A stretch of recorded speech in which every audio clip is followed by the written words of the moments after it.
আমরা অনেকে জয় শ্রীরাম বলে স্লোগান দিচ্ছি, কেউ নারায়ে তকবীর আল্লাহ আকবর বলে স্লোগান দিচ্ছি।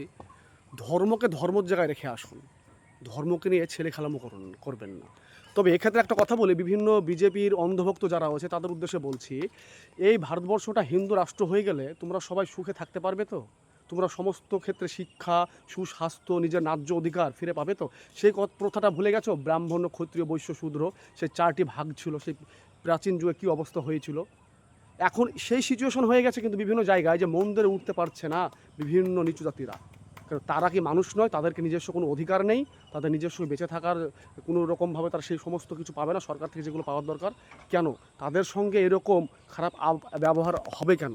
বিভিন্ন ক্ষেত্রে নিউজে দেখা যাচ্ছে যে মা বোনদের ইজ্জত নিয়ে খেলা চলছে বিজেপি শাসিত রাজ্যে। তা কেন হবে?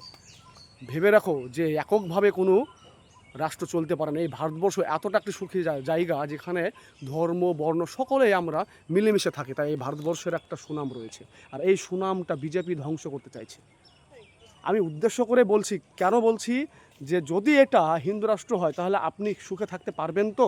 যদি সুখে থাকতে পারেন তাহলে আমি আপনাকে সাপোর্ট করব, এবং আপনাকে আমি অবশ্যই মন থেকে আবারও বলছি সাপোর্ট করব।